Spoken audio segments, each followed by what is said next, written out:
Hey YouTube, Parson Rick here. I'm back at work, so I can't actually smoke this thing, but it's a VR to Wildcat Piper on their 100 sub giveaway. First, congratulations on the subs. I like watching you guys, you and your brother, or you, by yourself, either way. And you asked us to do a video about our funniest pipe or the funniest story about a pipe. Now me, I consider funny also being peculiar, weird, odd, all that sort of stuff. So this is the oddest story of procurement that I have. Let me share it with you, if that's okay. If not, turn me off, I don't care. Well, I do care. Never mind. All right, so this pipe, I don't know what brand it is or anything, but I got this a long time ago. When I was much younger, I was up, we live in Oregon, and we got a lot of mountains and hills and valleys, rivers, streams, creeks, and brooks. And I was up hunting. I was up hunting with a buddy up in the woods, up in the Willamette forest, and we split up. He went up, followed this ridge along, and I followed it west. He went east. Well, it was raining really heavy, and that's not a real good time to hunt because the deer bed down, because they don't like getting wet any better than we do. So it was just raining, and if you know Oregon, it can just thunder down. You can't hardly see in front of you. Well, I was gamely trooping down the ridge, and the surface of the ground underneath me gave way. And I've been walking across a ridge looking down into this clear-cut valley and trying to spot me some prey. And the dirt gave out under me, because when it gets logged off, the trees quit interlacing everything, and the mud just went.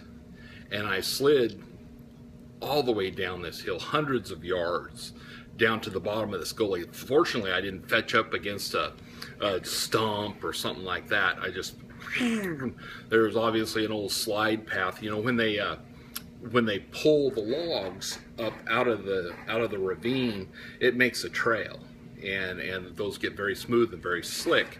And apparently I just had a little bit of grass growing over it, some bushes, and when I stepped on it, whoosh, I went down. And sorry, I gotta turn off my radio. Hope nobody wants me. Anyway, I slid down to the bottom of the ravine, and I fetched my head up against a stick or something, and I blacked out. When I came to, it was dark. Just how down in a valley gets dark before the sky gets dark. The sun was going down, and I was in kind of a dusk light transition. And I was coming down there, and I go, okay, well, I know rivers go downstream, so if you get lost, just walk downstream. You'll eventually find people.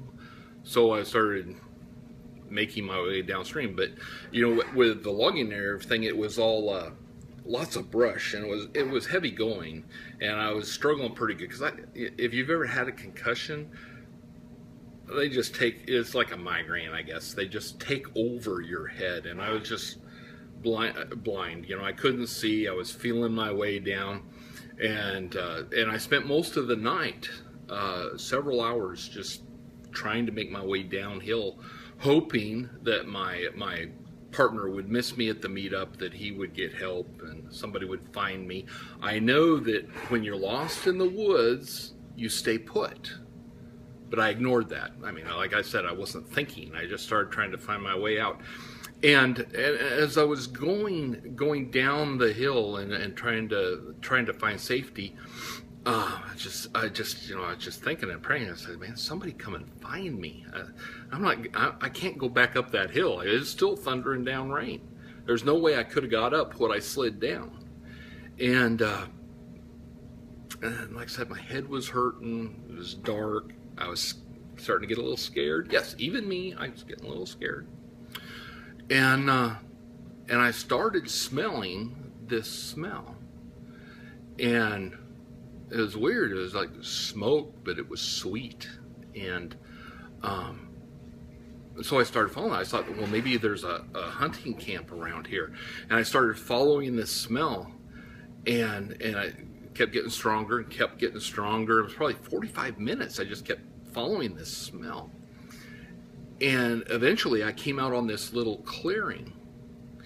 And as I did, there was an old campsite there, and nobody was there. And the smell dissipated. It went away. Well, I made a fire, and I got warm, and I got dry, and made a shelter, and I spent the night there.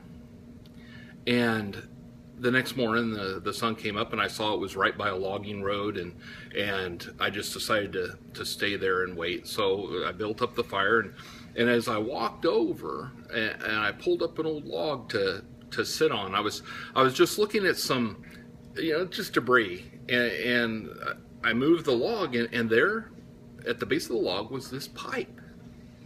And it was covered with mud and mildewed leaves, and had termites growing out of the barrel and everything.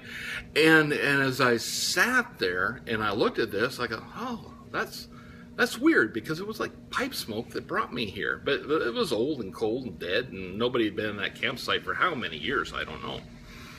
And my buddy came the next day, and he rescued me, and I got a lot of grief from my friends for getting lost. And as I was sitting there with my dad and my grandfather, and I was regaling them with the tale, and my grandpa said, "Wow, that sounds like very familiar territory." And he said, I used to hunt right up there in that same place, and I lost a pipe up there several years ago. He says, yeah, do you still have the pipe? And I said, oh yeah. And I went and got it out of the truck and brought it in. It was still all grimy and grimy, and he scraped it off, and he goes, well, I put my initials on my pipe. And he's scraping it off, and he shows me, and he says, here, look really closely, and you can see that there are no initials on the bottom of this pipe. So no, it wasn't my grandpa's pipe, and I just completely made the story up. But I hope it entertained you. So, congratulations on the subs. I'll keep tuning in. God bless you.